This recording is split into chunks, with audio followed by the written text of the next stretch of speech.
نحمده ونصلي ونسلم على رسوله الكريم أما بعد فأعوذ بالله من الشيطان الرجيم بسم الله الرحمن الرحيم الحمد لله رب العالمين صدق الله العظيم. معزز سامعین و ناظرین، شکر اللہ رب العزت کا جس نے ہمیں آج اس نشست کی توفیق عطا فرمائی. ہماری پچھلی نشست سابقہ نشست بسم اللہ کے فضائل پر تھی. ہماری آج کی نشست انشاءاللہ الحمدللہ سورہ فاتحہ کے اسماء اور اس کے فضائل پر ہوگی. انشاءاللہ ہماری نیکسٹ اگلی نشست انشاءاللہ سورہ بقرہ پر ہوگی. آقا علیہ الصلوۃ والسلام کی حدیث سے ہم اپنا آج کا ٹاپک شروع کرتے ہیں. یہ حدیث ترمذی میں موجود ہے اور حدیث نمبر ہے ترمذی کا 3124. امام احمد نے بھی اس کو نقل کیا. تفسیر در منصور میں بھی یہ حدیث موجود ہے. عن ابی ہریرہ قال رسول اللہ صلی اللہ علیہ وسلم الحمدللہ ام القرآن و ام الکتاب و سبع المثانی. قال ابو عیسیٰ ھذا حدیث صحیح حسن. آقا علیہ الصلوۃ والسلام نے اس حدیث میں الحمدللہ کے سورہ فاتحہ کے کچھ نام بتائے. ہمارا آج کا ٹاپک سورہ فاتحہ کے کچھ اسماء اور اس کے فضائل پر ہے. فرمایا کہ سورہ الحمدللہ کو ام القرآن بھی کہتے ہیں اور ام الکتاب بھی کہتے ہیں اور سبع مثانی بھی کہتے ہیں. اور تفسیر جلالین انشاءاللہ اس کی آگے تفصیل بیان کریں گے. تفسیر جلالین میں اس کے 6 نام بیان کیے گئے ہیں. سورۃ الشفاء، سورۃ الواقعہ، ام القرآن، سورۃ الکنز بھی اسے کہتے ہیں اور الحمدللہ کو سورہ فاتحہ کو الکافیہ بھی کہتے ہیں. سبع المثانی بھی کہتے ہیں. اور تفسیر قرطبی نے ان ناموں کو کی تعداد کو 12 بتلائی کہ سورہ فاتحہ کے نام 12 ہیں. الصلاۃ ہم انشاءاللہ ابھی اس کا تھوڑا ہم ان کا ڈسکس بھی کرتے رہیں گے کہ اس سورہ فاتحہ کے نام کے مطلب کیا ہوتا ہے. الصلاۃ نماز. الصلاۃ کا یہاں پر جو میننگ لیے گئے ہیں وہ نماز کے ہے کہ اللہ تعالیٰ نے سورہ فاتحہ نازل فرما کر نماز کو بندے اور اپنے درمیان تقسیم کر دیا. سورۃ الحمد بھی کہتے ہیں.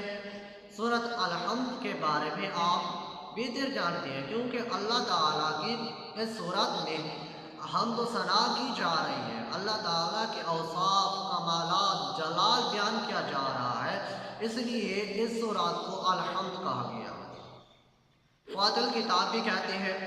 فاتحہ الکتاب اس لیے کہتے ہیں کیونکہ یہ لفظاً نماز سے شروع کی جاتی ہے اور خط کے طور پر قرآن پاک سورہ فاتحہ سے لکھا جاتا ہے، اس لیے اس کو فاتحہ الکتاب بھی کہتے ہیں. اس کو ام الکتاب بھی کہتے ہیں، ام القرآن بھی کہتے ہیں. ام القرآن اس لیے کہتے ہیں یہ کیونکہ یہ پورے قرآن کی ام ہے، پورے قرآن کا اوریجن ہے، پورے قرآن کی اصل، بنیاد، اساس ہے. کیونکہ مکہ کو امی کہا گیا، ام القریٰ کہا گیا. مکہ کو ام القریٰ اس لیے کہا گیا کیونکہ وہ زمین کی اصل اوریجن جو ہے زمین کا وہ مکہ ہے، اس لیے مکہ کو قرآن پاک میں ام القریٰ کہا گیا. اسی طرح ماں کو بھی کہتے ہیں. ماں نسل کی اصل ہوتی ہے، ماں نسل کی اصل ہوتی ہے، اس لیے اس کو بھی امی کہتے ہیں.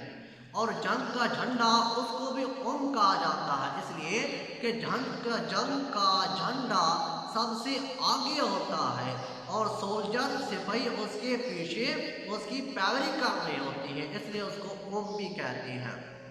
اور آقا علیہ الصلوۃ والسلام بھی قرآن پاک میں امی کہا گیا، اس لیے آقا علیہ الصلوۃ والسلام بھی اس کائنات کی اصل ہیں، اس لیے آقا علیہ الصلوۃ والسلام کو قرآن پاک میں امی کہا گیا۔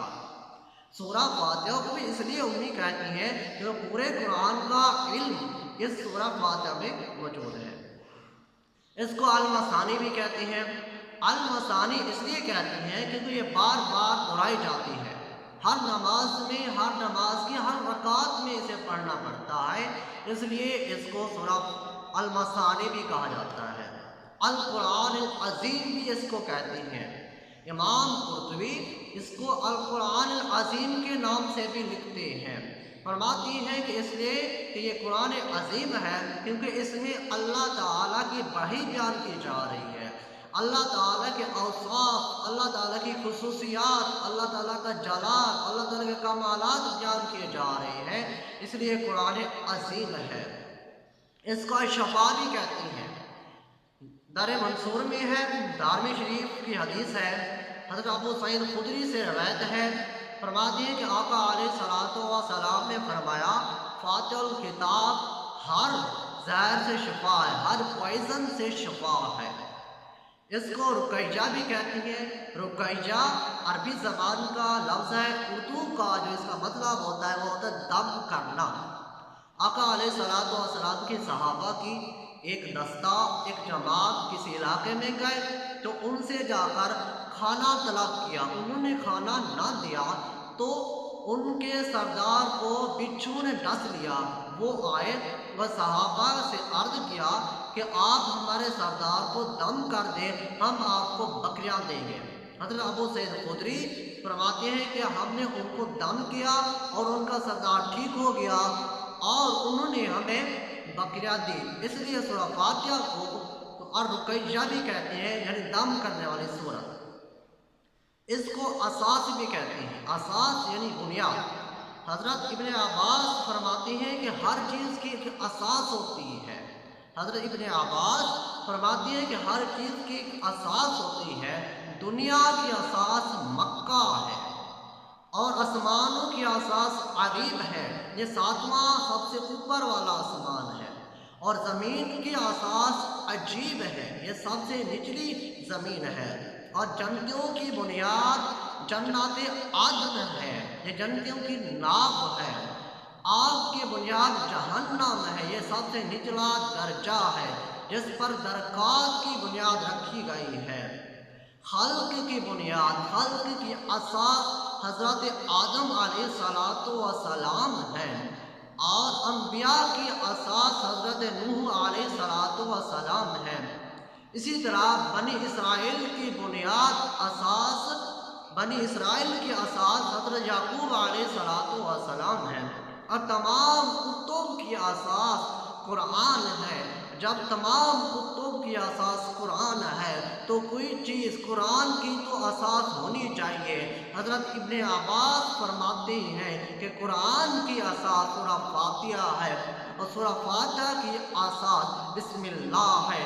فرماتے ہیں کہ جب تمہیں تکلیف ہو، تو بیمار ہو، تو دکھ میں ہو تو سورہ فاتحہ پڑھے تو شفا ملے گی۔ اس کو وافیہ بھی کہتے ہیں۔ امام قرطبی اس کا 11واں نام وافیہ بتاتی ہیں۔ وافیہ کہنے کی وجہ یہ ہے کہ جب یہ سورت قرآن پاک کی یہ سورت نماز میں پڑھی جاتی ہے، یہ ہاف برداشت نہیں کرتی۔ ایسا نہیں ہوتا کہ نماز کی ایک رکعت میں اسے ہاف پڑھ لیا جائے اور دوسری رکعت میں ہاف پڑھ لیا جائے، ایسا نہیں ہو سکتا۔ قرآن کی دوسری صورتوں کو نماز میں ہاف کر کے پڑھ سکتی ہے، وہ برداشت کرتی ہے، وہ جائز ہے، مگر سورہ فاتحہ کو قرآن کی یہ سورت نماز میں ہاف پڑھ کر پڑھنا جائز نہیں ہے، اس لیے اس کو وافیہ کہتے ہیں۔ امام قرطبی اس کا 12واں نام کافیہ بتاتے ہیں۔ محمد بن خلاد سے روایت ہے کہ آقا علیہ الصلوۃ والسلام نے فرمایا کہ یہ سورۃ فاتحہ تمام سورتوں کا بدل ہے، مگر باقی تمام صورتیں اس کا بدل نہیں ہے، یعنی یہ تمام صورتوں کو کفایت کرتی ہے، مگر یہ صورت کفایت کرتی ہے مگر باقی صورتیں اس کی کفایت نہیں کرتی۔ یہ بھی مختلف سورہ اسماء کے نام جو ہم نے ذکر کیے، ان کو تفسیر قرطبی میں بھی ذکر کیا گیا ہے۔ آقا علیہ الصلوۃ والسلام کا ارشاد مبارک، آقا علیہ الصلوۃ والسلام نے فرمایا کہ اللہ تعالیٰ نے جو مجھ پر احسانات کیے ہیں ان میں سے ایک احسان یہ ہے کہ اس نے مجھ پر وحی بھیجی اور مجھ سے کہا کہ میں نے عرش کے خزانوں میں سے آپ کو سورۃ فاتحہ عنایت کی ہے، پھر میں نے اس کو اپنے اور تمہارے درمیان ہاف ہاف کیا۔ آقا علیہ الصلوۃ والسلام کا ارشاد، اس کو امام مسلم نے بھی روایت کیا، نسائی نے بھی روایت کیا، ابن حیان میں بھی یہ حدیث موجود ہے، طبرانی میں بھی ہے، حاکم میں بھی ہے، اور جو امام مسلم نے اس کو روایت کیا اس حدیث کا حدیث نمبر ہے 1870 1877، تفسیر بغوی میں اور در منصور میں بھی یہ موجود ہے۔ حضرت سیدنا ابن عباس فرماتی ہیں کہ حضرت جبریل علیہ الصلوۃ والسلام آقا علیہ الصلوۃ والسلام کے پاس بیٹھے تھے، اچانک آسمان سے ایک آواز آئی، جبریل علیہ الصلوۃ والسلام نے اوپر دیکھا اور اوپر دیکھ کر فرمایا کہ آج ایک آسمان کا دروازہ کھلا ہے جو کہ پہلے کسی بھی امت کے لیے نہیں کھولا گیا، اور وہاں سے ایک فرشتہ نازل ہوا ہے جو کہ پہلے کبھی نازل نہیں ہوا۔ اب یہ اعزاز آقا علیہ الصلوۃ والسلام کی امت کو دیا جا رہا ہے کہ وہ فرشتہ اور وہ دروازہ پہلے کسی نبی کے لیے نہیں کھولا گیا، آقا علیہ الصلوۃ والسلام کے لیے اور آقا علیہ الصلوۃ والسلام کی امت کے لیے کھولا جا رہا ہے۔ تو ہمیں آقا علیہ الصلوۃ والسلام کا امتی ہونے کا ناز کرنا چاہیے۔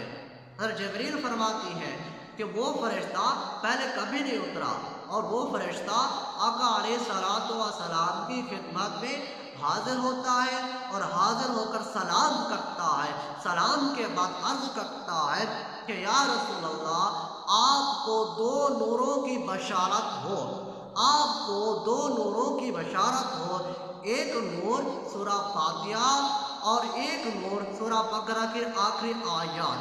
فرمایا کہ ان میں سے جو کوئی پڑھے گا اس کے ہر حرف کے بدلے اس کا ثواب ملے گا۔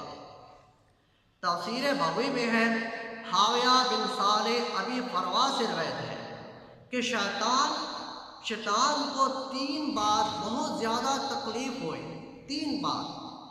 وہ جب اللہ تعالیٰ نے اسے جنت سے نکالا، قال فاخرج منہا فإنک رجیم، اور فرشتوں نے اس کا لباس، جنتی لباس اتارا، اس کو بہت زیادہ تکلیف ہوئی۔ اور دوسری مرتبہ جب اللہ تعالیٰ نے آقا علیہ الصلوۃ والسلام کو مبعوث فرمایا، آقا علیہ الصلوۃ والسلام کی بعثت ہوئی، اس وقت بھی شیطان بہت تکلیف زدہ ہوا۔ اور تیسری مرتبہ ابھی فروا فرماتے ہیں کہ تیسری مرتبہ جب اللہ تبارک و تعالیٰ نے سورۃ فاتحہ کو نازل کیا، اس وقت بھی شیطان کو بہت زیادہ تکلیف ہوئی۔ آقا علیہ الصلوۃ والسلام کا ارشاد، حضرت ابی بن کعب اس حدیث کے راوی ہیں، اور یہ حدیث امام احمد نے اس کو نقل کیا، ترمذی میں بھی موجود ہے، دارمی میں، نسائی میں، ابن خزیمہ میں بھی یہ حدیث موجود ہے، اور مسند احمد کا حدیث نمبر ہے 8470 8477، اور ترمذی کا حدیث نمبر ہے 2875، اور نسائی کا حدیث نمبر ہے 915۔ حضرت ابی بن کعب سے روایت ہے کہ آقا علیہ الصلوۃ والسلام نے فرمایا کہ اللہ تعالیٰ نے تورات اور انجیل میں ام القرآن کی مثل کلام نازل نہیں فرمایا۔ یہ صرف اللہ تعالیٰ نے اپنے نبی کو صرف عطا کیا ام القرآن، اور نہ تورات میں موجود ہے اور نہ انجیل میں۔ فرمایا کہ سورہ سبا مثانی ہے، یہ میرے بندے کے درمیان تقسیم کی گئی ہے اور میرے بندے کے لیے وہی ہے جو وہ مجھ سے مانگتا ہے۔ حضرت سعید بن معلّہ رضی اللہ تعالی عنہ نماز پڑھ رہے تھے۔ یہ حدیث بخاری میں موجود ہے، ترمذی میں موجود ہے، اس کو مسند احمد میں بھی یہ موجود ہے، دارمی میں موجود ہے، ابو داؤد میں موجود ہے، نسائی میں، ابن ماجہ، بہقی نے بھی اس کو نقل کیا، اور بخاری کا حدیث نمبر ہے 4474 اور ترمذی کا حدیث نمبر ہے 2875، ابو داؤد کا حدیث نمبر ہے 1458، ابن ماجہ میں بھی یہ حدیث موجود ہے اور اس کا نمبر ہے 3785، اور اس کو تفسیر قرطبی، تفسیر بغوی اور تفسیر در منصور میں بھی نقل کیا گیا ہے۔ حضرت سعید بن معلّہ نماز پڑھ رہے تھے، آقا علیہ السلام نے آپ کو بلایا، کہا سعید بن معلّہ کہتے ہیں کہ میں نے جواب نہ دیا اس لیے کہ میں نماز پڑھ رہا تھا۔ نماز پڑھنے کے بعد میں آقا علیہ السلام کی بارگاہ میں حاضر ہوا اور حاضر ہو کر فرمایا کہ یا رسول اللہ، جب آقا علیہ السلام نے پوچھا کہ اے سعید بن معلّہ، تجھے کس چیز نے روکے رکھا کہ میں نے تمہیں بلایا اور تم نہ آیا؟ سعید بن معلّہ کہتی ہیں کہ یا رسول اللہ، میں خدا کی نماز پڑھ رہا تھا۔ حضرت سعید بن معلّہ نے کہا کہ یا رسول اللہ، میں خدا کی نماز پڑھ رہا تھا، میرے آقا فرماتی ہیں استجیبوا للہ وللرسول اذا دعاکم، سورہ انفال آیات 24، فرمایا کہ تو نے نہیں پڑھا کہ اللہ تعالیٰ نے فرمایا کہ جب تمہیں رسول اور اللہ رسول بلائے تم حاضر ہو جایا کرو۔ اب اس آیات میں مجھے ایک نقطہ یاد آ گیا، میں وہ بھی آپ کو بتاتا چلوں کہ اللہ تعالیٰ نے فرمایا کہ یا ایھا الذین آمنوا استجیبوا للہ وللرسول اذا دعاکم، کہ اے ایمان والو، اللہ کے لیے اور اس کے رسول کے لیے حاضر ہو جایا کرو، اذا دعاکم، جب تمہیں میرا رسول بلائے۔ اب دیکھیں کہ اللہ تعالیٰ نے پیچھے فرمایا کہ اللہ کے لیے حاضر ہو جایا کرو اور اس کے رسول کے لیے حاضر ہو جایا کرو، مگر جب بلاوے کی باری آئی تو فرمایا اذا دعاکم، جب تمہیں میرا رسول بلائے۔ ہونا تو یہی چاہیے تھا کہ جب عربی گرامر کے مطابق جہاں پر دو کا ذکر ہوتا ہے وہاں صیغہ واحد کا نہیں بلکہ تثنیہ کا استعمال ہوتا ہے۔ اذا دعاکم صیغہ واحد کا ہے، پیچھے ذکر دو کا ہوا اور اللہ نے صیغہ واحد کا استعمال کیا۔ ہونا یہ چاہیے تھا کہ اذا دعواکم تثنیہ کا صیغہ، کہ جب اللہ اور اس کا رسول بلائے۔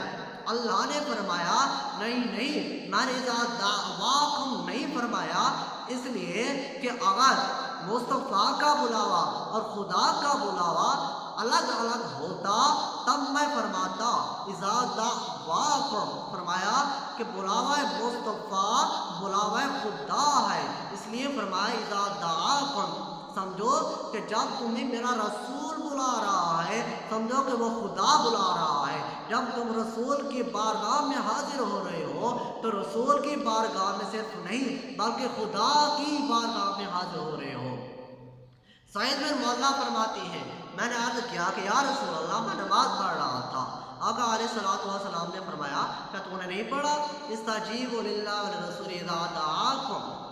حضرت سعید بن معلّہ کہتی ہیں کہ آقا علیہ السلام نے میرا ہاتھ پکڑا۔ صحابہ کے ساتھ آقا علیہ السلام کا بہت محبت، پیار اور شفقت ہوتی تھی۔ فرماتے ہیں کہ آقا علیہ السلام میرا ہاتھ پکڑا جبکہ آپ مسجد سے باہر جانے کا ارادہ فرما رہے تھے۔ میں نے عرض کی یا رسول اللہ، آپ نے نہیں فرمایا تھا؟